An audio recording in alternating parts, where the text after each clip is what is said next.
آج میں آپ کے لیے بہت ہی فنی ویڈیو لے کے آئی ہوں. آپ دیکھیں، سنیں اور انجوائے کریں. کل رات میرا پیکیج ختم ہو گیا تھا. آج صبح سے ہمسائے اپنی مرغی ڈھونڈ رہے ہیں. ارے یہ کیا بات ہوئی؟ سب جانو مانو والے واٹس ایپ پر الگ سے لگے ہوئے ہیں اور میں پوسٹ پر پوسٹ کر رہا ہوں، مولا یا مجھے بھی دے یا ان سے بھی لے لے.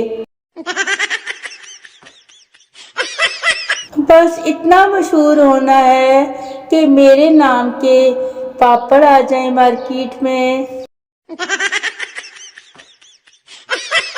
سوچ رہی ہوں سنگل لوگوں کے لیے ایسا ہوٹل بناؤں جہاں ویٹر خود آ کر پوچھے گا، میرے بابو نے کھانا کھایا ہے کیا؟ جب لڑکی کو ہڈی والے چمچے سے مار پڑتی ہے تو فیس بک پر آ کر کہتی ہیں، لگاؤ نا آج شاعری کی محفل، آج ہمارا دل بہت اداس ہے. بیچاری لڑکیاں. میں نے زندگی میں کبھی رسک نہیں لیا. بتاؤں آپ کو وہ کیا ہے؟ جیسے ہی مہمان آئے ساتھ بیٹھ کر کھا لیتی ہوں، بعد میں پتہ نہیں کوئی شے بجنی ہے کہ نہیں. ارے سنو، میری پوسٹ پہ سیدھی طرح آ جایا کرو ورنہ مجھے تعویذ دھاگے بھی کرنے آتے ہیں. سن رہے ہو نا؟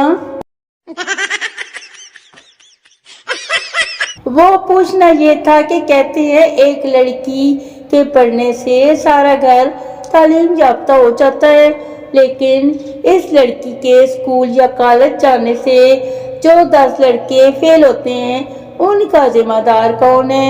بتائیں آپ لوگ.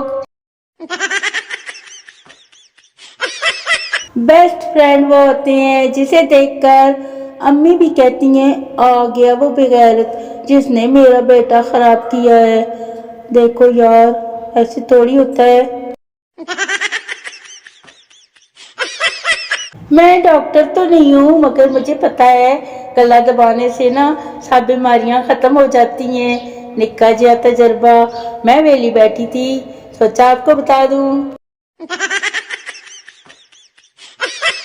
میری انگریزی کی تو اسی دن دھوم مچ گئی تھی جب میں نے گاٹ میرڈ کا ترجمہ شادی شدہ بکری کر دیا تھا. مچ گئی نا دھوم. دلہن کو شادی کے دن میک اپ سے پہلے اور بعد میں دیکھنے کے بعد معلوم ہوتا ہے کہ کرپشن ہر جگہ بری طرح پھیل چکی ہے.